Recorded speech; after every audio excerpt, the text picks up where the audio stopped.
Why? Why? I don't understand. You really want to know why, Angry Joe?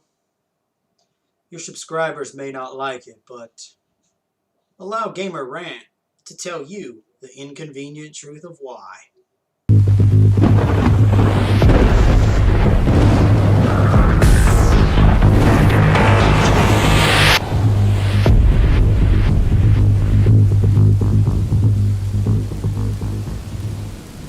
So I'm going to give you the most simplistic answer. Because they don't care. And you want to know why they don't care? Because there are people out there that know that Warner Brother Games does a shitty-ass job, or they go to another company who does a shitty-ass job. Either way, Warner Brothers Games is known for shitty-ass PC ports. And yet there are PC gamers who, for some reason, it doesn't even have to be fucking Batman Arkham Knight or Mortal Kombat X. It could be other horribly done PC ported games. And yet PC gamers still go and purchase them, knowing of the history that PC ports have not been good, regardless of said developer in general. So, with that being said, you're also part of the problem. You can't just put the blame on NetherRealms and Warner Brothers. You also have to blame yourself and other PC gamers for purchasing a game from a company that is known for doing poorly done PC ports. Let me put this into another perspective. I'm sure you've heard the saying, talk the talk, walk the walk. If you're going to talk the talk, make sure you walk the walk. Your YouTube videos talk. You do a whole lot of lack of walking. I mean, by now it should be logical to you that you need to be speaking with your wallet to say, I'm not going to pre-order this game no matter how much of a fan I am of this franchise. I am going to wait and see if it turns out to be a good PC ported game.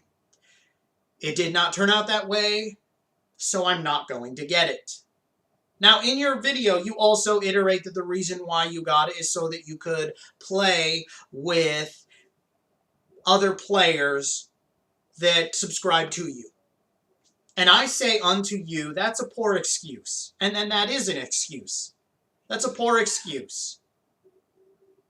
You can't sit here and complain about something if you're not going to walk the walk at the same time and not support it.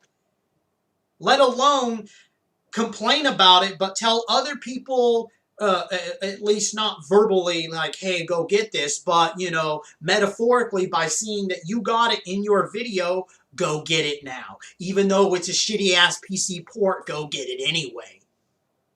You're only adding to the problem of a company that looks at it in this way.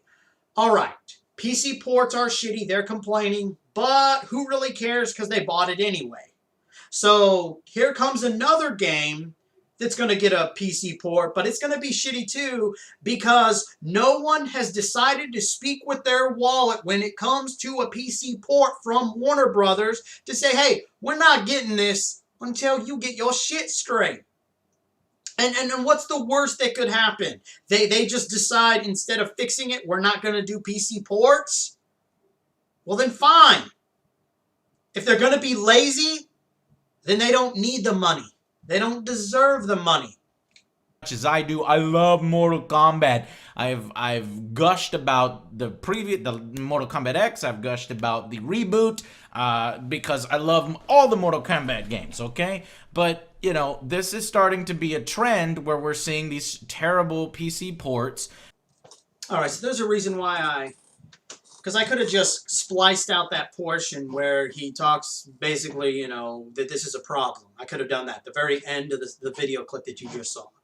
All right? But I wanted to add in that Mortal Kombat reference that he was talking about, how he loves Mortal Kombat, which there's nothing wrong with that in general. There's nothing wrong with being a fan of something.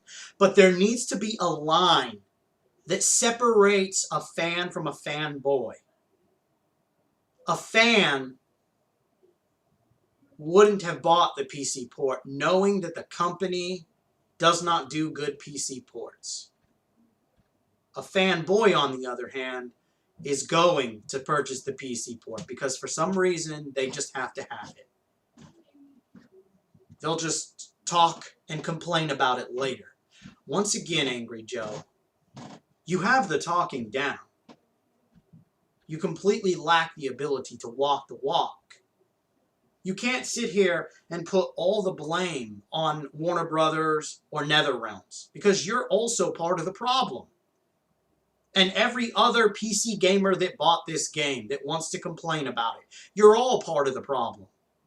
I mean, we live in a generation of gaming where PC gamers, be they only gaming on PC or they game on all of the consoles, maybe they just game more on the PC than the home consoles, but we're still in a generation of gaming that the majority of PC gamers, regardless of how much of the PC they play, know that not even just Mortal Kombat, but just in general, that most console games that are ported to the PC are crappy.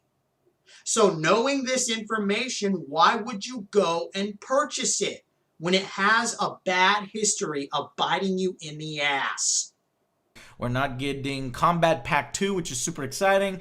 I want to play those fighters. I'm looking forward to play those fighters. Now I have a problem with this part of this minor little section because, you know, I can understand if he wanted to talk solely about Mortal Kombat XL not coming to the PC.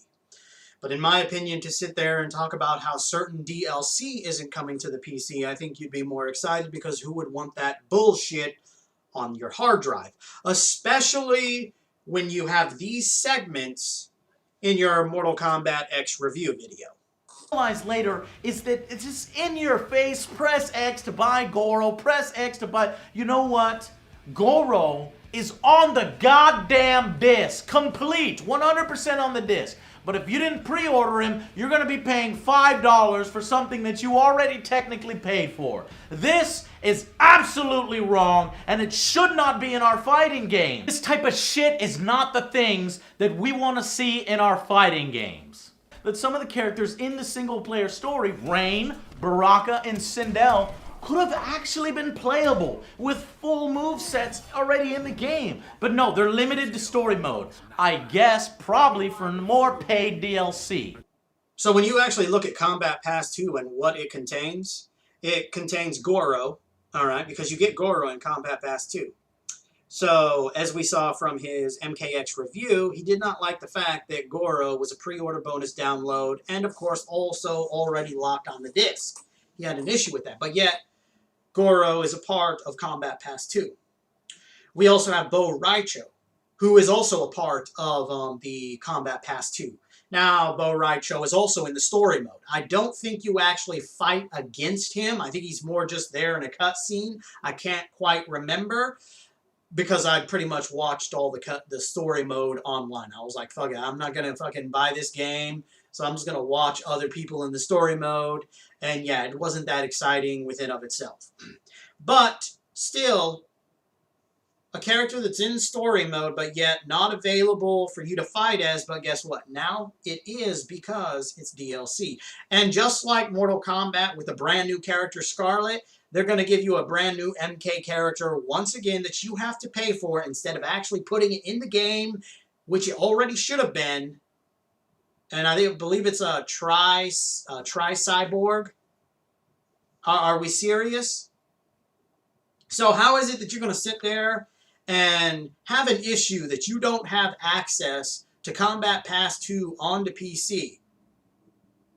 Now, granted, this is just really a small portion of your video. He doesn't really dive into huge detail and, you know, really complain about this. But it's still kind of hypocritical of him to even bring it up. Because at the end of the day, if it contains the bullshit that you're going to complain about, should you not be buying it? You know, that goes back to don't just talk the talk, walk the walk as well. We don't go and buy the season pass and the things and the special editions and then end up getting an inferior version or a version that's suddenly going to stop being supported after a certain amount of time. Well, in this retrospect, I would also have to say that it's not just up to the developers. It's not just up to the publishers of the game. It's also up to the gamers themselves. Because if you already know that a company does poorly in the realm of PC ports, you should be speaking with your wallet, not buying it and then talking about it on YouTube. That kind of doesn't do much. I'm just saying, all right? It just doesn't do much. It also doesn't really help that, like I said before, you do a lot of talking, but you lack the ability to walk in both the realm of bad PC ports and DLC. You can't sit here and honestly voice your thoughts and concerns, quote unquote, on that one, and then actually go out and buy it and support it, but then complain about it later. Because why should they have to listen to you when you've already given them money to do it?